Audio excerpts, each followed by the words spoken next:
Good evening.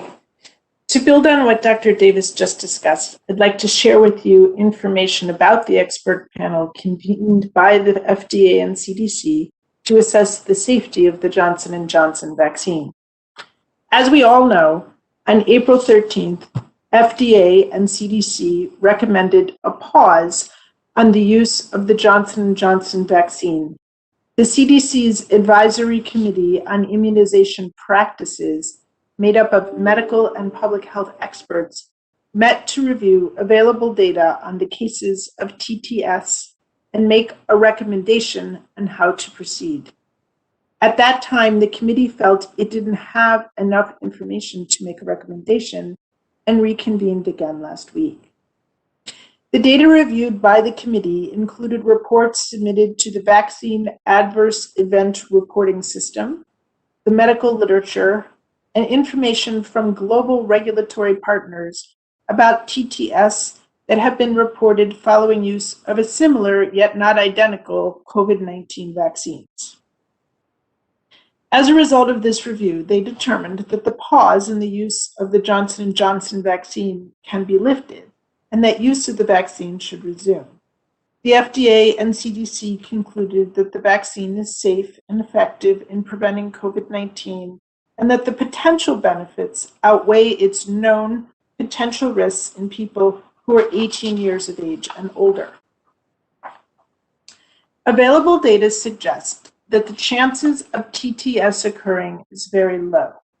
In women ages 18 to 49, the risk of developing this condition is 13 cases for every million vaccines given. At the same time, the benefits of the vaccine included preventing 12 deaths, 127 ICU admissions, and 657 hospitalizations. In women over 50, the difference in risks and benefits is more dramatic. The risk of developing this condition is 2 cases for every million vaccines given, and the vaccine would prevent 593 deaths, 1,292 ICU admissions, and 4,794 hospitalizations. All vaccines and medications carry with them risk. However, the effectiveness of the COVID-19 vaccine in preventing death and serious illness was 100% in clinical trials across all brands. After initial development, vaccines go through 3 phases of clinical trials to make sure they are safe and effective. During phase 1, small groups of people receive the trial vaccine. In phase 2, the clinical study is expanded and vaccine is given to people who have characteristics such as age and physical health, similar to those for whom the new vaccine is intended. In phase 3, the vaccine is given to thousands of people and tested for efficacy and safety. The clinical trials for COVID-19 vaccines have involved tens of thousands of volunteers of different ages, races, and ethnicities, and compared outcomes, such as how many people get sick, between people who are vaccinated and people who are not. Because COVID-19 continues to be a public health crisis, the vaccine clinical trials were conducted more quickly than if the disease were less common and less widespread, but every phase was complete. Results from these trials showed that COVID-19 vaccines are effective and that there were no serious safety concerns after more than 8 weeks following vaccination. We are grateful to have a federal safety infrastructure that is continuing to carefully monitor the safety of vaccines. The health and safety of all who live in the U.S. is of the highest priority, and this monitoring will continue as hundreds of millions of people are vaccinated to prevent infections, serious illness, and death from COVID-19. Here at Public Health, we will continue providing you updates about the safety and efficacy of the vaccines and what that means for vaccination efforts in LA County. Thank you. And now I will turn it over to Dr. Seira Kurian, Director of the Division of Medical Affairs, who will share more information about getting vaccinated in LA County. Thank you, Dr. Balter. As noted, I'll spend a little time speaking with you about the vaccination process and what to expect before, during, and after you get vaccinated. First of all, we want to share the news that LA County mass vaccination sites are currently welcoming individuals even without an appointment. Anyone 16 years of age or older who lives or works in LA County can simply head over to one of our sites as soon as you can while supplies last. You can find all location information on our LA Public Health social media channels, as well as on vaccinatelacounty.com. Please note that 16 and 17-year-olds must find a site that offers the Pfizer vaccine, which our mass vaccination sites are offering currently. We encourage everyone who's eligible to make your appointment now. It's your turn and there's no reason to wait. Go to vaccinatelacounty.com to choose from hundreds of appointments near you. The sign-up process is simple, free, and quick. Making an appointment is much easier now that supply is up and we have hundreds of partner sites to choose from across the county. Many have no wait times and no lines, so it's never been easier to get in and out quickly and conveniently.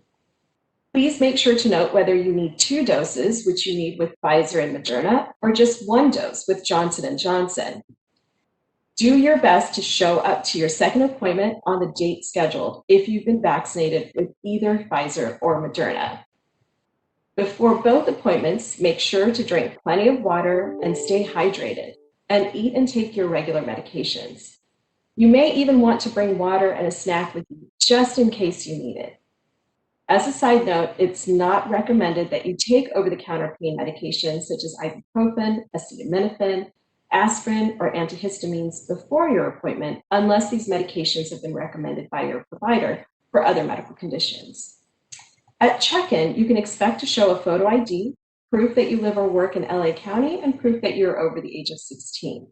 You will not be asked to pay money. You will not be asked about your citizenship status or job. The practitioner will provide you with your vaccination card, which is important to hold on to. We suggest putting it in your wallet or purse and keeping it secure and safe alongside other important personal items. If possible, you might want to take a picture of the card as well so you have a photographic copy. Immediately after you get your shot, you'll be asked to wait for about 15 or 30 minutes for observation before leaving the vaccination site, just to make sure you don't have any immediate reactions to the vaccine. Typically, those who have a rare allergic reaction, such as having trouble breathing, will display it within minutes of receiving the vaccine. Again, this is rare, and if an incident does occur, rest assured that each vaccination location has support staff to respond and treat any individuals in need of help. We know people are concerned about vaccine side effects, and we understand that concern. The reality is the majority of side effects from getting vaccinated are minimal compared to what can happen if you actually get infected with the COVID-19 virus. Everyone reacts differently. Some have absolutely no symptoms whatsoever, while others have 1 or 2 minor symptoms that last a short time. And still others may feel mild flu-like symptoms lasting no longer than a few days at most. Side effects after your second shot may be more intense than the ones you experienced after your first shot. These side effects are normal signs that your body is building protection and should go away within a couple of days. Remember, if you experience side effects such as soreness or redness around the injection site, some muscle soreness, tiredness, or mild fever within the first few days after you were vaccinated, these are most likely just side effects of the vaccine. If, on the other hand, you're experiencing symptoms such as cough or new onset of loss of taste or smell, please consult with your provider because these are less in line with side effects from the vaccine, but may indicate that you have actually come into contact with someone that had COVID. It is important to note that you cannot get COVID from the vaccine itself, since there is no COVID virus in the vaccine. See a doctor if your side effects are worrying you or do not seem to be going away after a few days, especially if you're experiencing symptoms like shortness of breath or chest pain. It takes time for your body to build protection after any vaccination.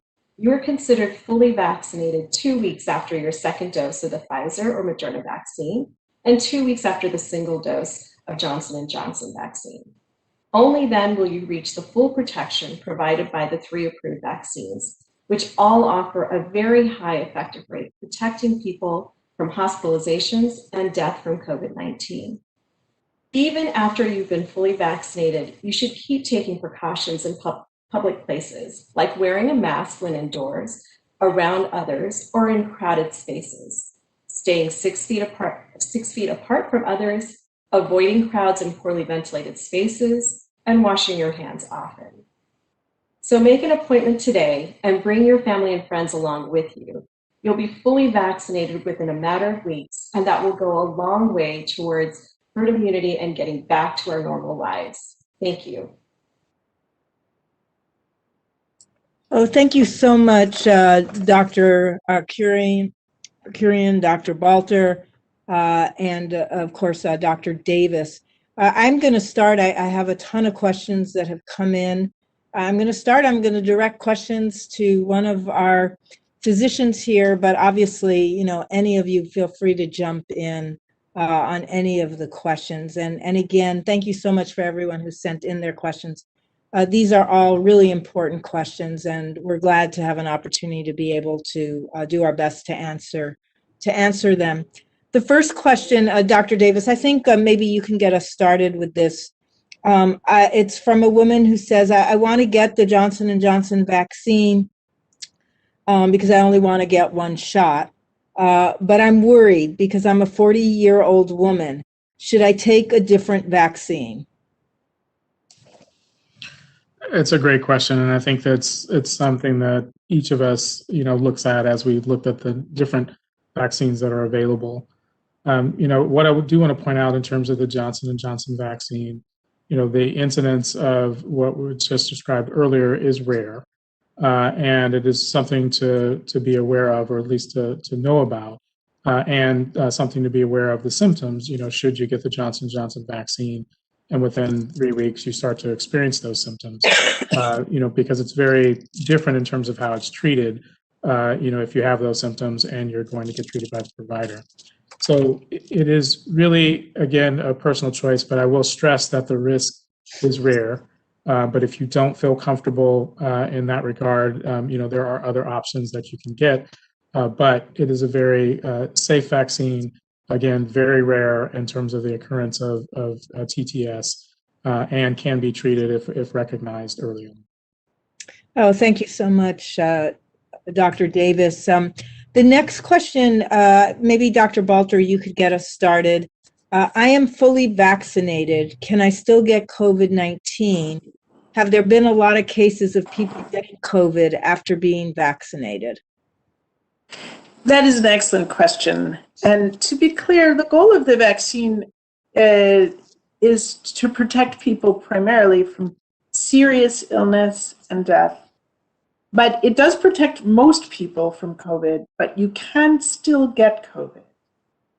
People who get COVID after vaccination do not have as serious an illness from COVID. So sometimes they may have no symptoms at all, which is why we still do recommend some caution when you're around people who are highly vulnerable.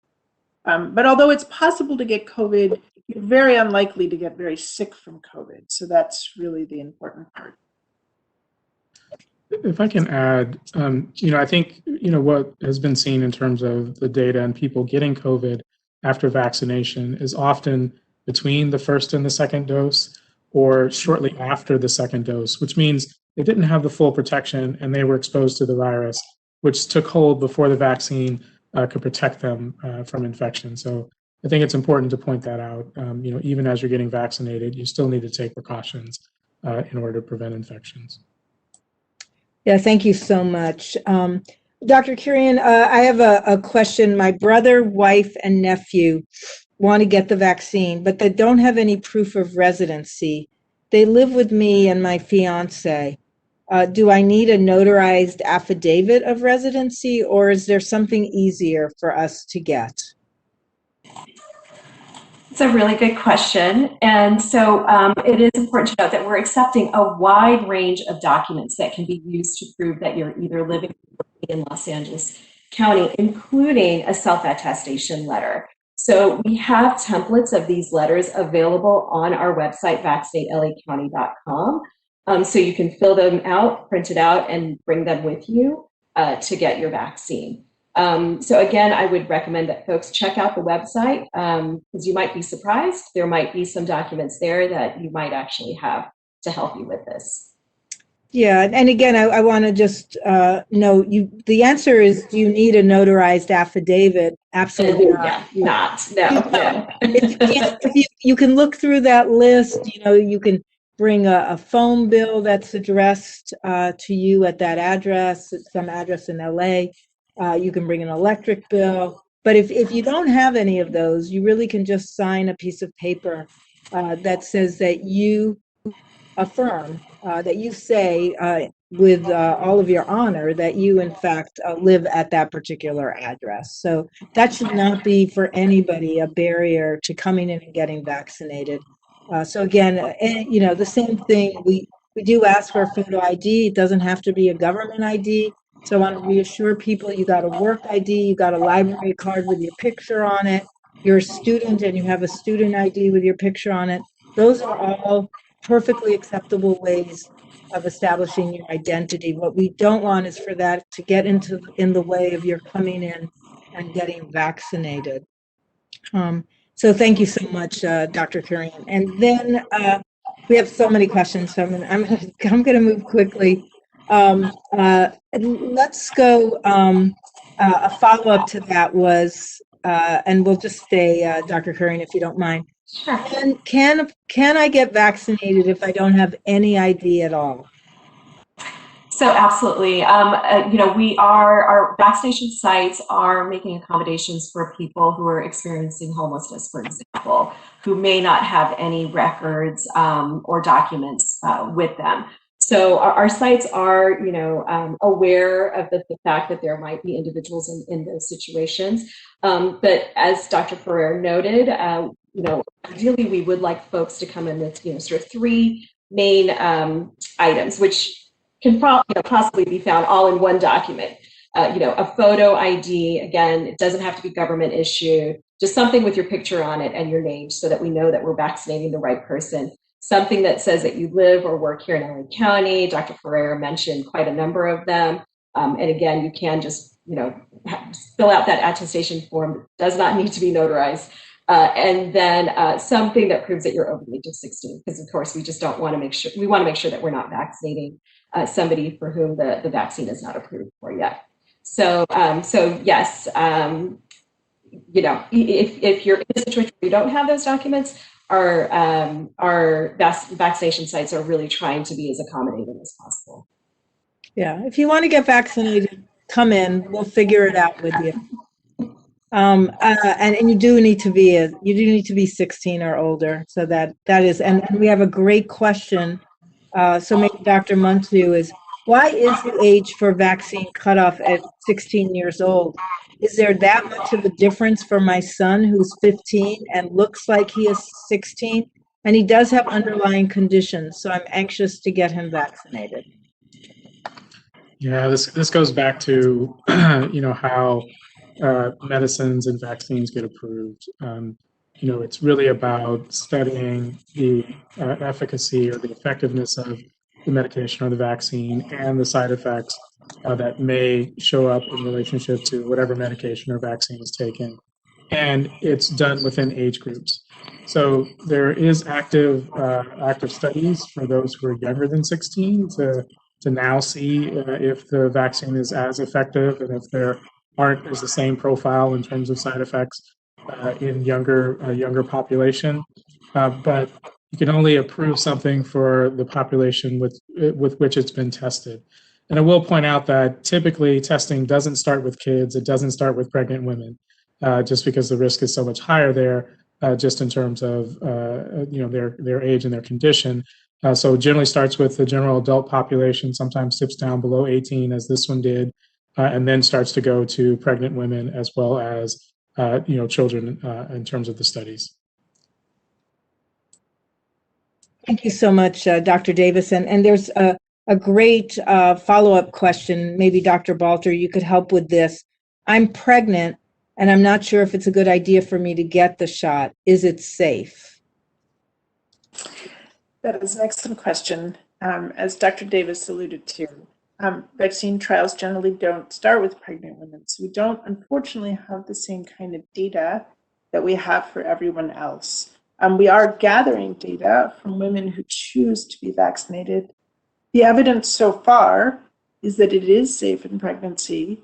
And there's more and more evidence that women who are pregnant are actually at higher risk for poor outcomes, for hospitalization, serious illness, and in rare cases, death, compared to other women of their age.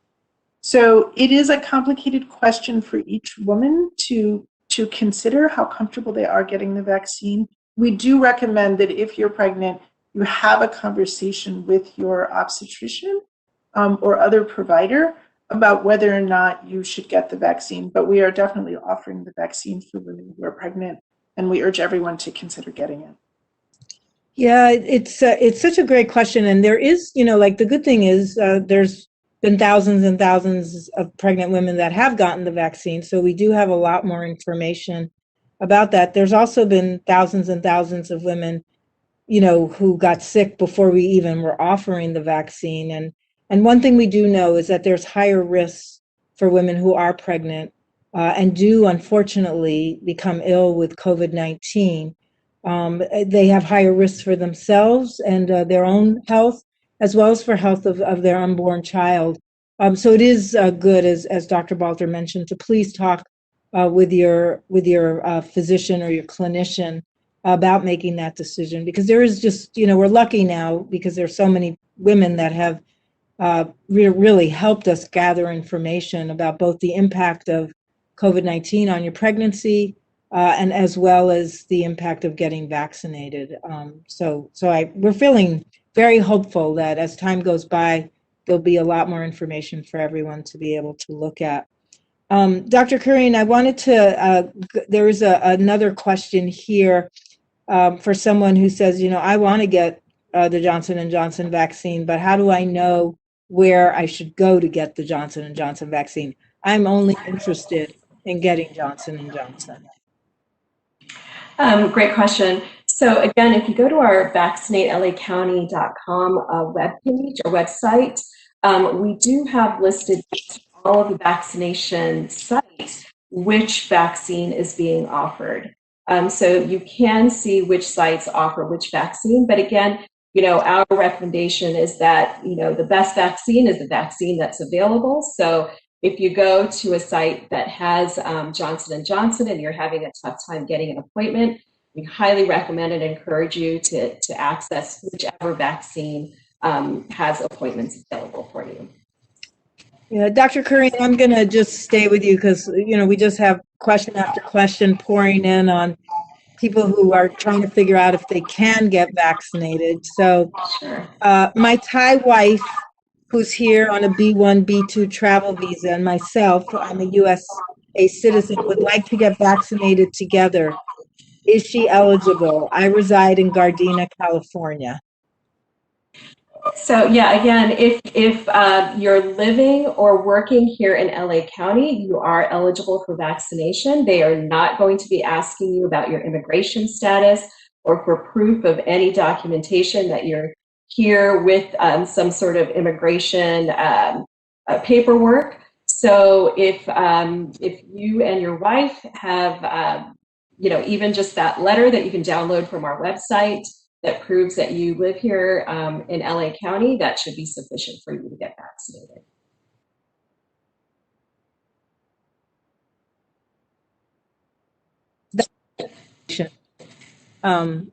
Thank you so much for sharing that with us. There's tons of questions, and we're going to try to get to as many of these questions about who can go to get vaccinated and where can you go as possible. There's a question here, Dr. Davis, that maybe you could help us with it, because there's actually a few questions around this.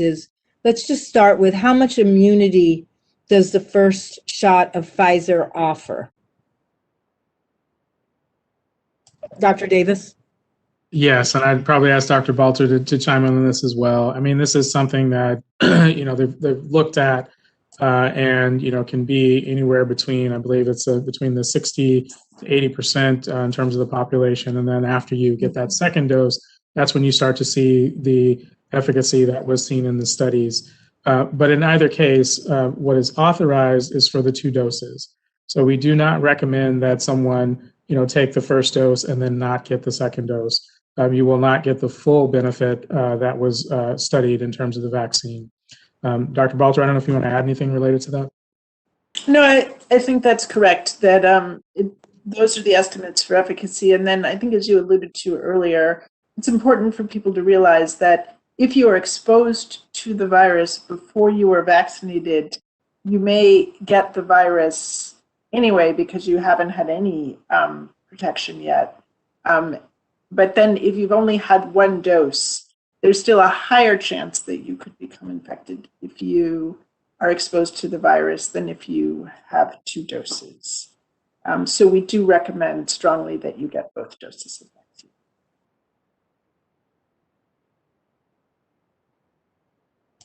Dr. Ferrer, you're on mute. Yeah. Oh, sorry. Well, with the Pfizer and Moderna vaccine, Dr. Balter, maybe you can just go ahead with the next question. With the Pfizer and Moderna vaccine, are we all going to need a booster in 6 months? And how are we going to know? And how are you getting ready to make sure we get our boosters? I'm putting all these together. Sorry. Yes, this is a fantastic question. The answer is, as so much with COVID, we do not know. Everybody is watching very closely. Both companies have announced that they're preparing to create a booster if it's necessary. And the way you will know is that we will message this to you in much the way that we've been messaging all year, the need to get a booster. I think we're working in terms of how you will get your booster. I think there are the mechanisms that we've used now, and I think also all teams and everyone is working to make it easier and easier to get vaccine going forward in the future. So although we don't know, there's definitely a chance that will happen. That's great. Dr. Kurian, there's again a few questions about, access to vaccines. One is, I'm homebound for medical reasons. How can I get vaccinated at home? Great question. So our teams have actually been working with a lot of partners, including some municipal fire departments, the sheriff's department, home health agencies, and mobile partners to actually get in and get folks who are homebound vaccinated. So if you're in that situation, one of the things that we recommend is that you call our vaccine call line. It's the same call line that you call to help get an appointment, and we have that information and the number on our vaccinatelacounty.com website. You can indicate to the operator that you speak with that you are homebound and that you'd like to have vaccination offered to you at home. And they will collect that information and share it with our team that's helping provide vaccination to individuals that are homebound. Dr. Ferrer, if I can add, some plans are also working on methods to vaccinate their homebound patients as well. So that's another group that you can talk to see if they are offering something that might also be helpful.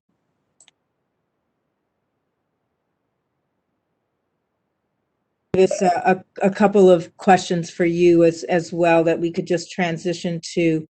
The first one is, when do you expect the COVID vaccine to be FDA approved? If a college requires it before it's FDA approved, is it illegal? Could an individual or family take legal actions against a school? That was for who, Dr. Ferrer? You were muted. Sorry. I was for you, Dr. Davis. Okay, thank you. We'll stay with you. No problem. So, it's interesting. I don't think we have a good prediction on exactly when the companies will submit for FDA approval, sort of what we normally see with medicines. But we know that they continue to collect data, and I would expect, before the end of the year, that they might do that, but we don't have, at least I'm not aware of an exact timeline on when they would do that. We are aware, and I'm going to tell you, I'm not going to give legal advice, but we are aware that some places are requiring it, and I believe that they are doing this based on what they believe is, and probably in a lot of real situations, is a higher risk of potential infection amongst in the setting, that they're requiring it. And we know that, in institutes of higher education, often close contact, multiple contacts, sometimes living in the same locations, congregate living settings, can all potentially be high risk. In terms of the legal advice around that, I can't give you any on that, but we are aware that organizations are really trying to assess their risk or potential for infections and outbreaks, which could severely impact the education that's being provided if those were to occur amongst the student populations. Oh, thanks so much. And maybe, Dr. Balter or Dr. Davis, a couple of questions here. One is, if we were to have a severe reaction to a vaccine, but we don't have health care, what should we do? And here they're saying, I just mean like if I get really sick with my side effects, I can't really afford to get sick. So I'm thinking I just shouldn't get vaccinated. I don't know, Dr. Balter, if you want to start, and anybody else, please weigh in. All right, well, to start with the side effects, many people don't have much in the way of side effects. They might have a sore arm. Then some people get fever, malaise, flu-like symptoms. These generally last no more than 24 to 48 hours and do not require medical care. The side effect that many people talk about beyond that is really a drug reaction, which is some people are allergic to the vaccine. That's very, very rare. And at vaccination sites, they are prepared to deal with that. The risks of that or the more serious side effect that Dr. Davis described is extraordinarily rare. And of course, if you don't get vaccinated, you also have the risk of getting COVID, which could land you in the hospital. So we do still recommend that you get vaccinated. You may be more comfortable getting vaccinated at one of the county sites, or if you have a provider, with your provider. But the side effects generally are pretty mild and are not going to require healthcare. Certainly less likely to require any sort of healthcare than COVID itself. Yeah, I think that's important. And I also want to note that we have a lot of places in LA County for people who don't have a healthcare provider or don't have insurance where you can go to get your care free. So please, again, go to the county's website, and there's a whole list of resources there that will connect you to healthcare that won't cost you anything if you have no health insurance. And just for everybody's information, if you ever have any kind of serious life-threatening illness, or you feel really, really sick, please go either call 911 or go to an emergency room. Again, you cannot be turned away from any of our emergency rooms because you don't have health insurance. So you want to make sure everyone goes and gets care when they're really, really sick. And I would just add one more thing, which is not having health insurance actually is a good reason to get vaccinated because it protects you against the risk of getting sick. So, yes, I agree. Dr. Kurian, again, lots of questions on how can people get vaccinated. This one caller noted, the website is so complicated. Can I really just show up and get vaccinated? That's the only way I think this will happen for me. Sure. And as I noted in some of my opening remarks, we really want to kind of let folks know that at our mass vaccination sites, we are allowing for folks to just walk up. And you don't need an appointment. You can walk up and get registered right there on site and get vaccinated. So we do have information on our social media channels just about where these vaccination sites are offered. We do have that information on our vaccinatelacounty.com. And it's pretty easy to access right there at the top. When you go to the vaccine page, you can sort of see where you can sign up to get a vaccine, and it has the places that you can get that are county mass vaccination sites. But you don't have to try and navigate the website. You don't have to try and get an appointment. You can definitely show up and register on site. Yeah, I think it's really helpful. There's 8 sites that we have that you don't need an appointment, but I want to say there's 700 sites across the county, additional sites. And at many of those sites, you also don't need to have an appointment ahead of time. So it is worth your while to go look on vaccinatelacounty.com and figure out all the different sites that might be close to you, because there are many places right now that are trying to make it as easy as possible for you to get your vaccine. I also want to note that if you don't have access to a computer or the internet, we do have a call center. That number will either be put up at the end, or you can, or it was up at the beginning. It's right here. You can go ahead and call us. We're looking for the phone number where people can go to call us to make an appointment. Because again, you don't have a computer. I don't want you to think there's no way for us to help you. We do have a phone number. We'll get that to you shortly, where you can call, and one of our call takers will help you. You can also call 211, and they will help you make an appointment as well. So many different ways right now to get an appointment, and we have plenty of vaccine. So please, go ahead. This would be the time that it will be as easy as possible for everyone to come in and get vaccinated. So I can share that phone number. It's 833-540-0473. Again, that number is 833-540-0473. And the vaccine call center is open daily from 8 to 8:30. So it is available 7 days a week. And as Dr. Ferrer mentioned, you can also call 211. In addition to helping you provide information about how to get an appointment, they are also helping folks who need transportation to vaccination sites. And as I noted earlier, they're also providing assistance for getting appointments for people who are homebound. That's great. Dr. Davis, maybe you could help with this question. If you've already had the J&J vaccine, can you go ahead now and switch to one of the other vaccines, either Moderna or Pfizer, even though J&J was just a 1-dose vaccine? I'd like to do this because I want more protection. Well, let me first say that hasn't been studied and it is not recommended. Once you get one of the vaccines, you are considered fully protected.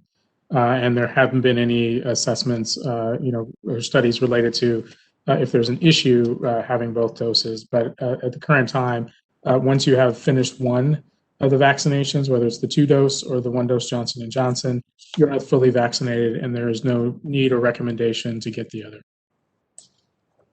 That's helpful. I don't know if anybody else wanted to chime in on that, but feel free. Otherwise, I'll move us on, because again, we have tons of questions that are coming in. And maybe Dr. Balter, you could start with this. Can you explain herd immunity, and what will that mean here in LA County? So herd immunity, which is also sometimes called community immunity, is when enough people in the community have immunity, either through vaccination or through recent infection, that the virus really can't spread. And that's because, let's say I get COVID, but if everybody I come into contact is immune, either through vaccination or through recent infection, the virus can't spread any farther. It just stops. This is what happens with many childhood diseases from the past. We all have been vaccinated, or in some cases, among older people, they had it as children. And it just, even if somebody shows up with that infection in Los Angeles, it just can't take hold and spread. Polio is an example of that. What level of immunity is required for herd immunity in Los Angeles or anywhere is not known with COVID-19. And part of that has to do with the fact that it's a new virus.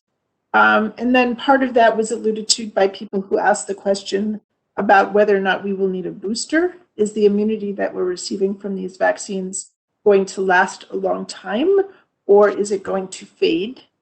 And how long the immunity lasts after you are infected. For some infectious diseases, once you're infected, you almost never get it again. That is unlikely to be true with COVID. We already know that some people have gotten it more than once. With other coronaviruses, we know that immunity fades within a year or two. So it's unlikely that natural infection will protect us indefinitely, but it does definitely provide some short-term protection, and we can use that time to vaccinate the community, which is essentially what we've been doing here in Los Angeles, to try to reach that level of herd immunity. But until you get to the level of people where so many people have been vaccinated, the virus can continue to spread from person to person. That's why we're still encouraging people to get vaccinated, even though a large number of people have been vaccinated. It's definitely not enough yet to prevent the spread of the virus. I do want to add, as we talk about herd immunity, it is important that if there are pockets or places where there's lots of unimmunized people, the risk is still that the virus could spread there. So we could have 80% of our population here in LA County vaccinated, but certain areas have very low percentage of people vaccinated, and there's still the risk that the virus can spread in those areas. So that's why it's important, even when you think about pregnant women and the family who gets vaccinated against influenza for the newborn to protect and provide some herd immunity around the newborn. It's really, really important for the folks around you to be immunized and protected as we start to get towards this larger, countywide level of herd immunity. Thanks. Dr. Kurian, again, questions. These are a great set of questions. I'm going to combine a couple here about how do I prepare for coming for my vaccination? Should I have a good meal before I come, or should I be fasting? Good question. So yes, we definitely want people to make sure that they come prepared, drink plenty of water, stay hydrated, have a meal, take your medications that, your physician or your medical provider has asked you to take. There's no reason to come in fasting to get vaccinated. In fact, we really don't want you to do that. And we are also recommending that, maybe come in and with a snack and some extra water so that you can make sure that you stay hydrated while you're waiting in line, and have something to maybe eat even after you've gotten vaccinated or while you're waiting. So yeah, all of those things are really important. Please don't come in fasting. Thank you. Dr. Davis, we've got a few questions here about variants. What kind of variants are we seeing in LA County? And do we know if the vaccines are working against them? Yeah, I think so. What we are seeing is actually what the country is seeing as well, where we're seeing more and more of the B117 UK variant. We have seen the Brazil variant. We've seen South Africa variant, but so far as what we can see, the vaccines have been protective, and we've seen this across the country as well. So we've been fortunate in that regard. Now, whether or not we start to see other variants or there are new variants of concern that are more infectious, that cause more severe illness, that remains to be seen. But the more people that we have vaccinated, the less likely that a virus can infect someone, start to mutate and become a variant, or the less somebody picks up a virus in some other place or a variant in some other place and brings it here for it to spread. But at the moment, the B117 variant or the UK variant has been growing, and we've seen that across the nation as well. Yeah, in California, we've also had what we call the California variant. Yeah. That tends to still dominate.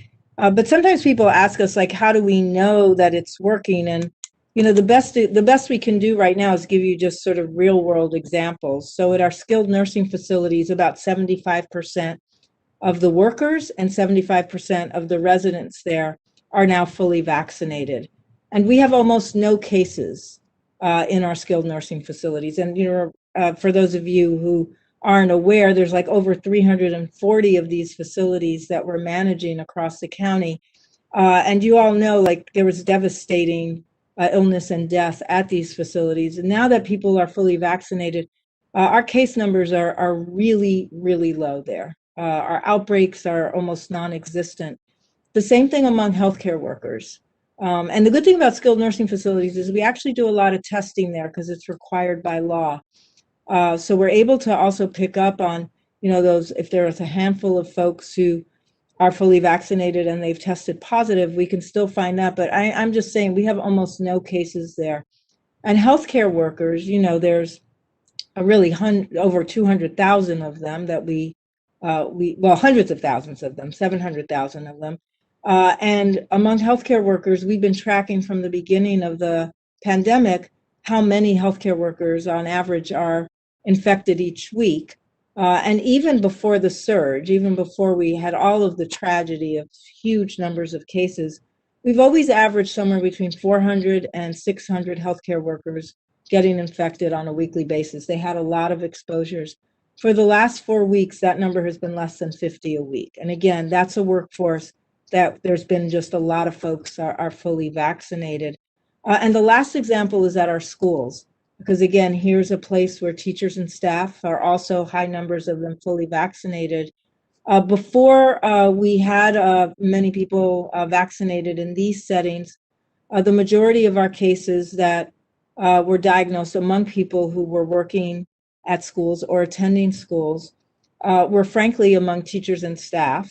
Many of these cases were community acquired. There wasn't a lot of spread in schools. We had very few cases among our students. And so the most cases were so like 75% of cases were teachers and staff. Now we still have very few cases in our school settings, but for the first time, the majority of cases are actually among students and not among teachers and staff. And that, again, is teachers and staff much more likely to be vaccinated. So just a lot of real world examples. These aren't, research papers or studies we've done, but when we look at our data and we look where we have groups of people where lots and lots of them got vaccinated, we're just seeing very, very low numbers of cases. And that's actually the good news for all of us. Dr. Balter, maybe you could help. There's some questions about, for people with underlying health conditions, are the vaccines really safe? What if I have allergies to other medications like penicillin? So I don't know if you want to just sort of tackle sort of safety of vaccinations for people with underlying health conditions. Same thing, something about blood clotting. If I'm prone to blood clots, I'm on warfarin. Should I be worrying and not getting vaccinated with J&J or just not getting vaccinated at all? All right, there's a lot of questions to cover there. First of all, people with underlying medical conditions in general, as a broad group, are absolutely encouraged to get the vaccine.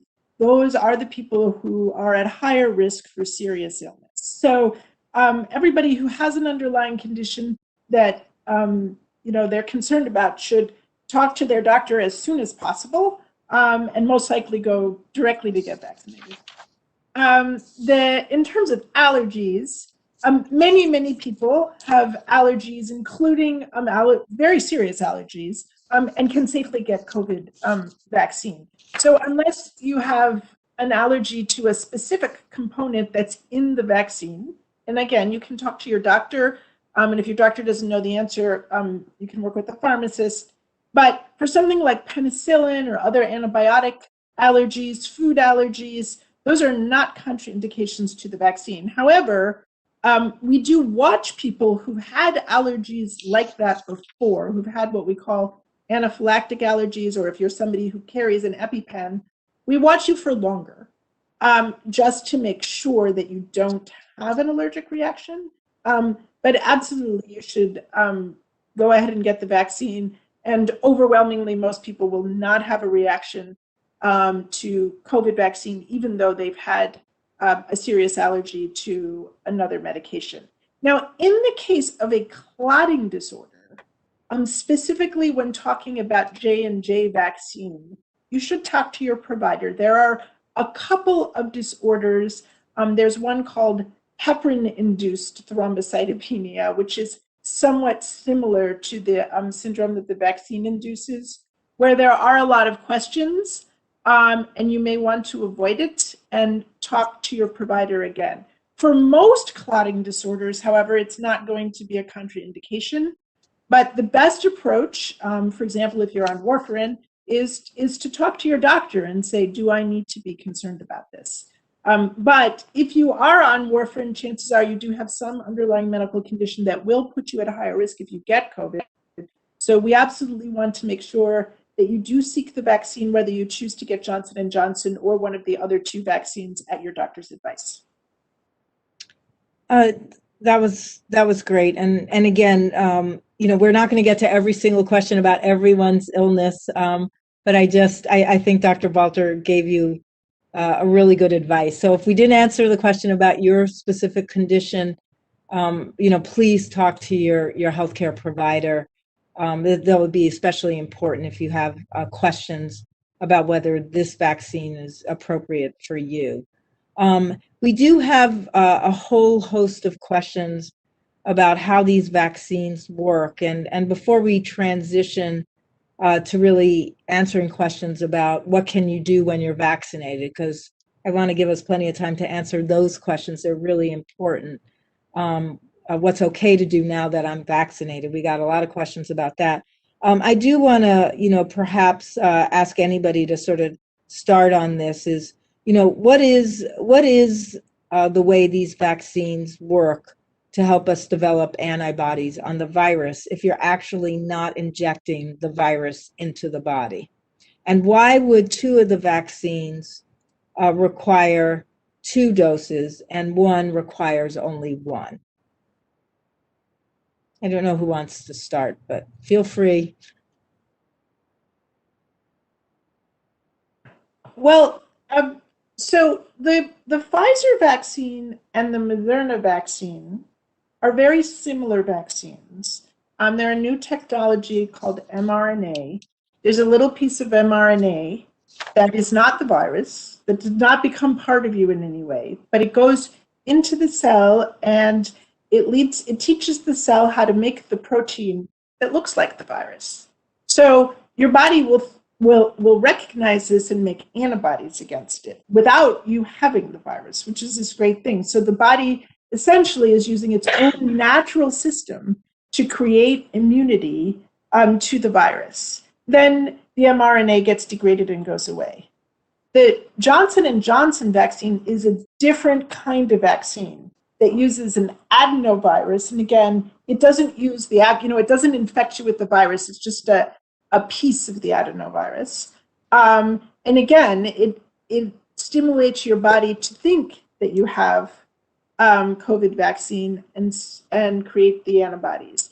Because it's using a different mechanism than the other 2, they were able to do one shot rather than 2 shots. And that's essentially the difference, the reason that there's a difference. But none of the vaccines involve actually giving you COVID. Instead, they stimulate your body to use its own natural immune system to create the antibodies and be ready if you do later on get exposed to COVID. Dr. Davis, I don't know if you want to add anything. No, I think you covered it. It was kind of funny because I thought Dr. Kurian was going to take that one. I'm sorry, Dr. Kurian. No. I think you did a great job, Dr. Balter. I think you got it covered. Maybe Dr. Kurian, I'm going to flip us just a little bit because we got dozens and dozens of questions about what can I do or what can I not do now that I'm vaccinated. So maybe we'll start with the first one. My parents and I are fully vaccinated. My parents are in their 70s and my father has high blood pressure. Should I still be wearing a mask when I visit them inside their home? Sorry, Dr. Was that a question for me? Yes. Okay, perfect. Sure. Yeah, the current recommendations is that, if everyone is fully vaccinated, then the requirement to wear a mask or some of the requirements that we have around distancing is not required. Of course, for individuals that have, underlying medical conditions, again, when you're going outside, and really for everybody, even if you're vaccinated, it is important when you're outside of your home to continue to use some of those precautions that we're recommending, like using your mask, social distancing, washing your hands. So all of that is important outside of your home. But if you're inside with other people who are fully vaccinated, then yes, you don't have to wear the mask or do the social distancing. And then maybe Dr. Davis, a similar question, but slightly different, and we got a few questions just like this. If a child is not vaccinated, can vaccinated adults be maskless around the child, particularly indoors? So in this instance, this is sort of a bit of herd immunity in terms of everyone else is fully vaccinated. Much less likely that you're going to get infected and pass it on to the child. So that is okay to do. So, and I'm going to just keep going on this, sort of with all these questions about how we can sort of interact with each other once folks are fully some folks are vaccinated. And feel free, Dr. Balter or anybody to answer. Is it okay to spend time indoors with an unvaccinated family if I'm vaccinated and all the people with me are vaccinated? In general, the answer to that question, if there's only one unvaccinated person and everybody else is vaccinated, is yes, it's okay to spend time indoors. The exception would be if you had somebody who was extraordinarily vulnerable, say somebody on chemotherapy who might be severely compromised. In that case, you may wish to take precautions and wear masks around that person. Yeah, I was going to reiterate that as well with that question about the child. If the child is at high risk of severe illness, better to be more protective, even if you're fully vaccinated. If I'm going to just keep going, and anybody can chime in at this point, because these are all just really good questions, I think, about what can I do. I saw that this is a question from a caller. I saw that the CDC is now saying that people who are vaccinated don't need to wear their masks when they're outdoors. Do you think that's good advice? And how would are you concerned that will allow there to be more spread?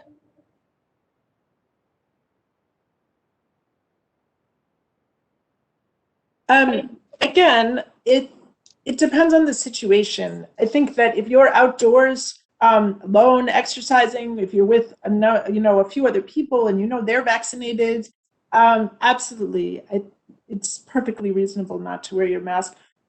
Even the CDC did recommend, however, that if you are in a crowd, where if you think about it, if you can't stay 6 feet away from people, if you're at a very large gathering or concert or protest, or just in a crowd, say on a boardwalk, that they do still recommend wearing masks for exactly the reason that you brought up, that there could still be a risk of spread. A follow-up question to that is, when will we be able to stop wearing masks, all of us? That's a great question. I think even as we look, and we've seen information from the state alluding to somewhere around June 15th, we would not have the blueprint tiered system. Even in that, there is some comment that masking may still be required, in certain locations. But I think as we go through and we continually assess the potential risk and look at how many people are fully vaccinated and protected, against COVID-19. We continue to make assessments, as will the CDC and the state and many other locations about, what the recommendations are. But we're getting to that point where we are seeing more and more relaxation of, a lot of the restrictions as our case counts have come down. But we still need to be cautious because many people are not fully protected with a vaccine against COVID-19. Yeah, and just, there's so many questions that they came in on this. Also, this topic of masking. Should children who cannot get vaccinated still be masking outside?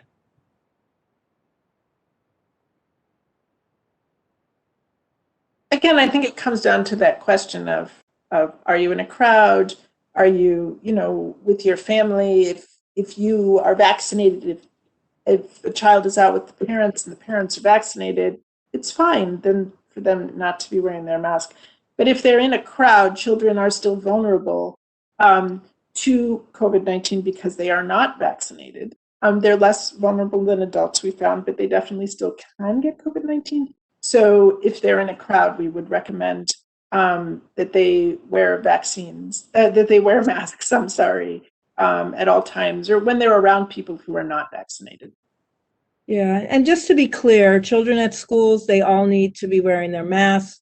When children are outside playing, they all need to be wearing their masks. Children are not vaccinated, young children are not vaccinated, and at this point, they are required to wear their masks. So I think we should make sure that, we're clear about there are settings where there's a requirement for children to wear their masks, and please, know that in those settings, your children do need to continue to wear their masks.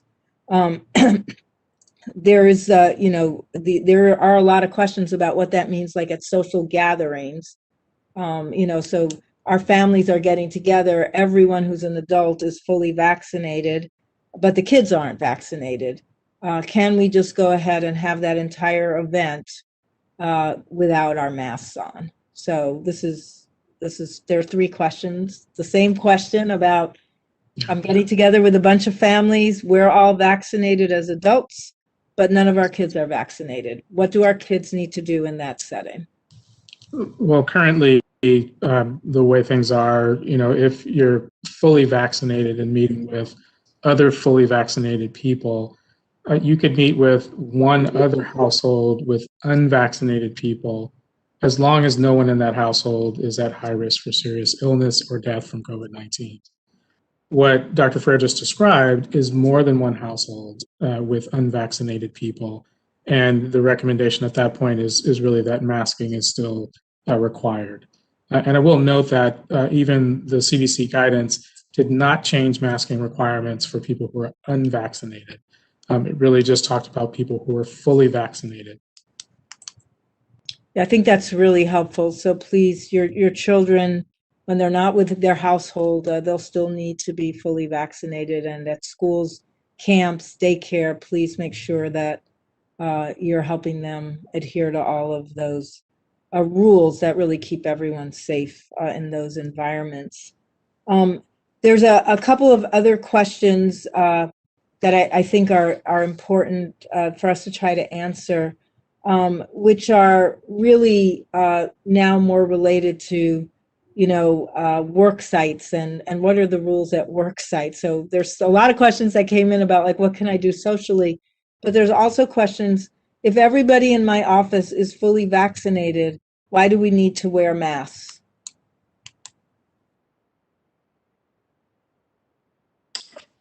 Well, I think it comes back to what we said earlier, which is that you can still become infected if you are vaccinated. Inside is definitely not nearly as safe as outside. And also, often in the workplace, we encounter people who are not fully vaccinated. So the guidance from CDC currently still states that everybody needs to be wearing their mask indoors, even if you're fully vaccinated.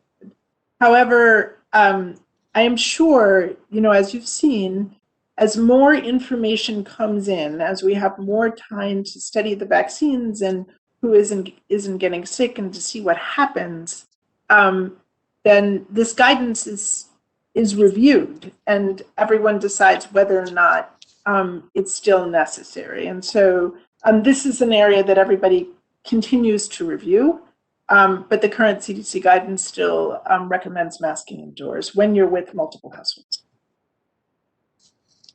Yeah, thanks. Thanks so much. I don't know if Dr. Davis or Dr. Kurian, you wanted to add on that, because again, I think there are a lot of good questions about not understanding the different rules in different locations. No, I think Dr. Balter answered it. I do want to just add something to your earlier question about, what can fully vaccinated people do. The one other important thing is, after traveling, domestically or even internationally, you don't need to quarantine or test if you don't have symptoms, on your return. So that's another benefit.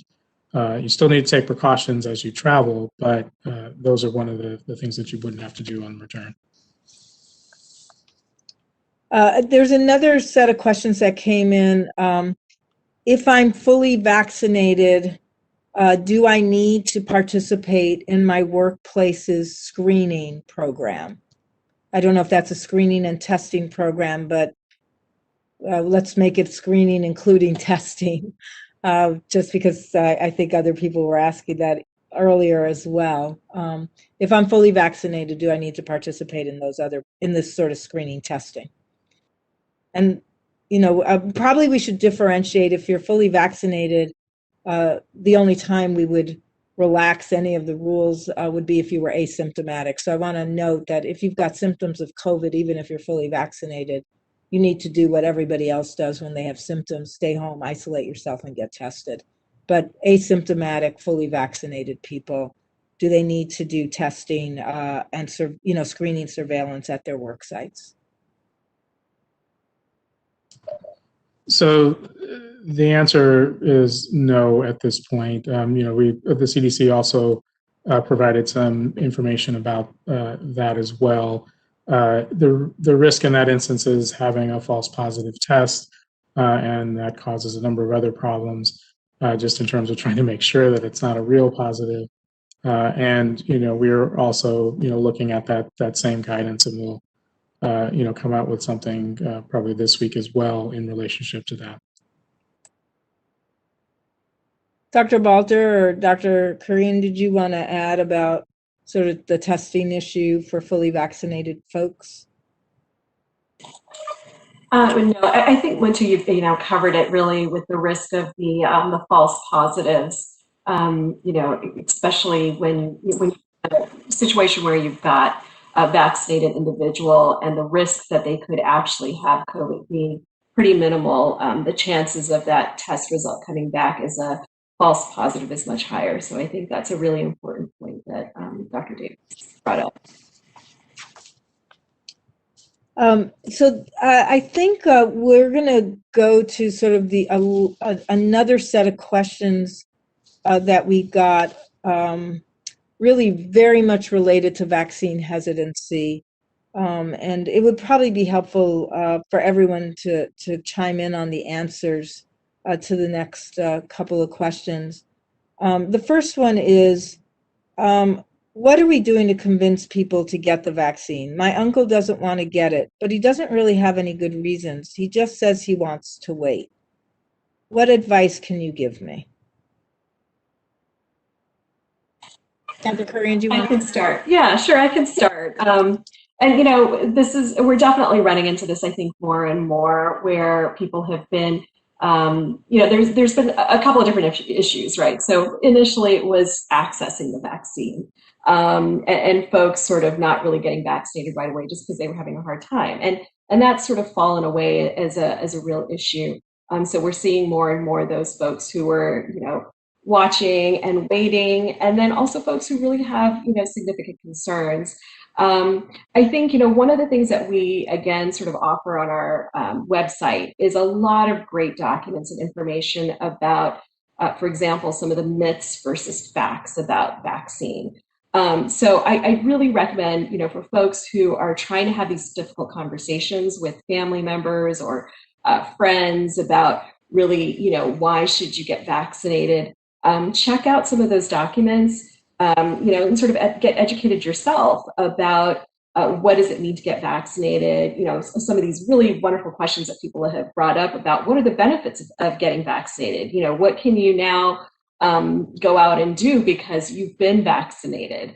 All of those things are, I think, really good information for you to kind of get information on so that you can share with folks. Because, honestly, those people are probably going to be listening to you and really, you're going to be a primary source of information for them. So, really take this opportunity to get educated yourself. Dr. Davis, any additional advice? No, I think she got it. Dr. Balter?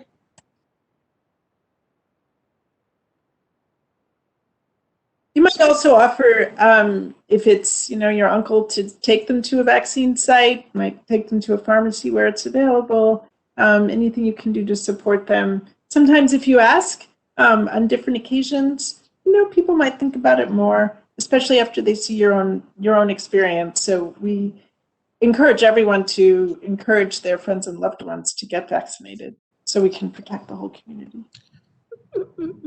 As I think about it, there's one thing I would add.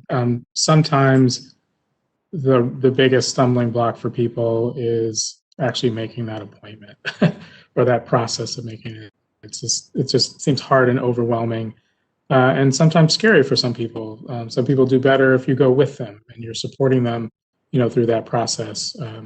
And I would encourage that support. For people who, may be hesitant and, are saying that, but continuing to have the conversation, sometimes providing additional answers, additional information, sometimes does help to change people's minds. Yeah, I think it's such an important question, and there's so many different ways to answer. One thing that, we're very lucky here in LA County is we have a lot of partners. And sometimes if you're struggling to, give information to somebody that might help them think about vaccinations differently, you might also be able to look towards your clergy. If you're a person of faith, you might be able to ask this person's provider if they're in touch with a healthcare provider, or even some of their friends. I mean, sometimes if you hear it from other people that you trust, not just from one person, it becomes easier for you to accept that it probably is okay to get vaccinated, and it probably makes sense. And I also think acknowledging that, really lots and lots of people are scared to get vaccinated. I don't think that that's a really rare event to be scared to get vaccinated. This is a new virus and it's a new vaccine. And I think it makes a lot of sense that people might feel scared and that they might want a lot of information and that they might have wanted to wait and take their time and see how this is going. So, I think we also need to probably have patience. And it's hard to have patience right now because it's so important for us as a community. Like the community safety issues are huge. But I don't think it helps to be impatient with people you love and you care about who are still hesitant, because it's okay if people are scared. And I think we do lots of things in life, though, even though we're scared. And sometimes it's important to remind people that we've got a lot of courage that gets us through some of the harder times we've all had. And certainly getting through this pandemic, many of us, if not everybody, has had to show a lot of courage. So, vaccinations are one of the most powerful tools we have right now. But I think making sure that people feel supported in their decision making is also going to be important for all of us.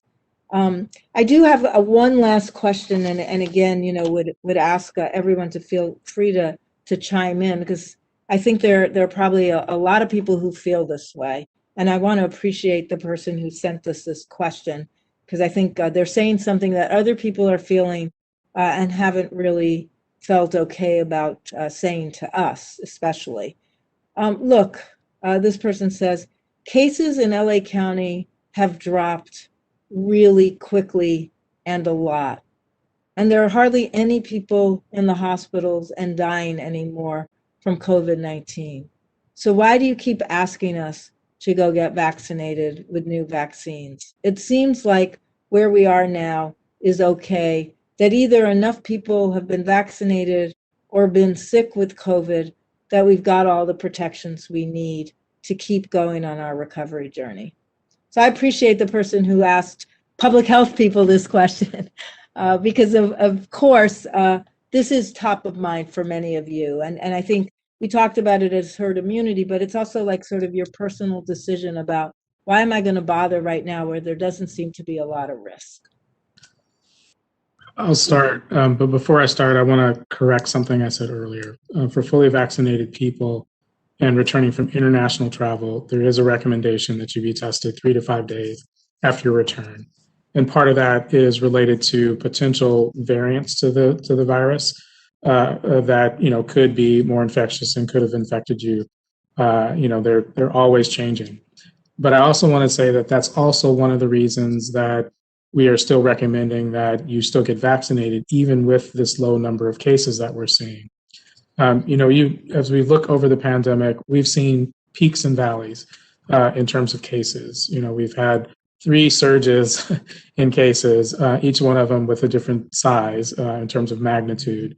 And we've seen the same ups and downs along with those cases in terms of hospitalizations and deaths. The things that worries us the most is one, understanding how long the vaccines will be protective. We hear that there may be boosters, and that's great that the pharmaceutical companies are thinking about that. But the other is that the virus continues to change. And we don't know if those changes are going to escape the vaccine at some point. But the more people that are protected, the less infections there are. That's more sure than waiting on a variant that might be more infectious and cause more disease and death than anything that we've seen thus far. So we want to make sure that as many people are protected now as possible so that there isn't that risk of a virus becoming a variant that then creates the new surge for those who are not protected and cannot be vaccinated because of some underlying health condition. Thank you. Dr. Kurian? Sure. Yeah. I think we are where we are today because of, a lot of the precautions that we've put in place, a lot of the hard work that people have done to go out and try and get vaccinated.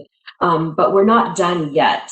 We definitely have not vaccinated as many people as we really need to vaccinate here in LA County to make sure that we protect all of those who are vulnerable and can't get vaccinated or, are just are really high risk of getting very, very sick from COVID and potentially dying. So we're at a good place today. And as as all of the doctors on the panel have noted, we still have a way to go and we still have work to do to make sure that we continue to protect people.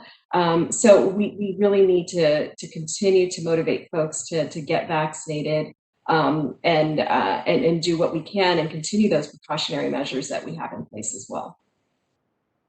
Dr. Balter? Yeah, and I would also add that you're absolutely right. We are in a good place. And I think many of us are incredibly grateful after the really, really hard winter we had where there was so much suffering. But we also see other parts of the country that have vaccination rates similar to ours that are not in such a good place. And COVID is still a relatively new virus about which we do not understand everything. And we still, as Dr. Kurian pointed out, have a fair number of restrictions and precautions in place, which we got many questions about when they could be lifted. And it is probably going to take many, many more people getting vaccinated in order to reach that point. But we also worry that without vaccinating more people and potentially in the future even having booster vaccines, that we will not be able to indefinitely protect the community from the kind of suffering that we have so recently seen, and which we all hope we will never have to repeat. So that is the reason that we continue to encourage people to get vaccinated.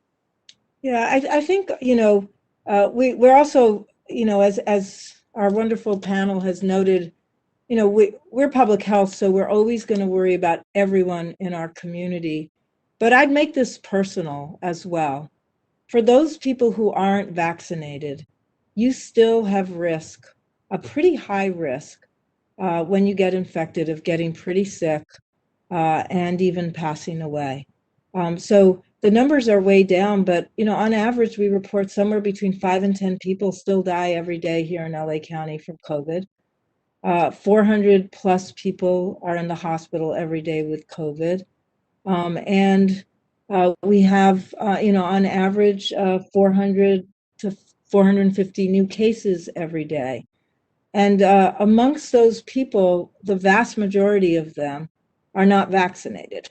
So the people who are the new cases, the people who are still ending up in the hospital, and the people who are still dying are, for the most part, people, they're almost all people who aren't vaccinated. And I don't want that to be you, and I know your family doesn't want it to be you. So we could think about the protections that we get as a community. But I also know that, you all belong to families. You have friends, you have people who love and care about you. And this is a risk at this point that your risk of getting infected, getting seriously ill, and dying is far more. It's a far greater risk than any of the risks that are associated with getting vaccinated. So again, our goal right now is to keep everybody alive, make sure that people can get vaccinated, and that they can go ahead and protect themselves. So, look around your friends and your family and help each other make decisions that really make sure, we all get through this together. And by getting through it together as we keep each other alive as well. With that, we're at the end of our time with you. I want to thank everyone so much for being with us today, and I want to especially thank Dr. Davis, Dr. Kurian, and Dr. Balter for joining us. There is more information, as we've noted, on our website, so vaccinatelacounty.com or vacunatelosangeles.com. These are places where you can go and download information about vaccines, answer your questions, deal with any misinformation you have, but also get connected to sites where you can go ahead and get vaccinated. So thank you very much. We'll be doing these more frequently and really want to appreciate everyone who sent us in their questions. With that, good night. Buenas noches a todos. And we look forward to continuing to work together.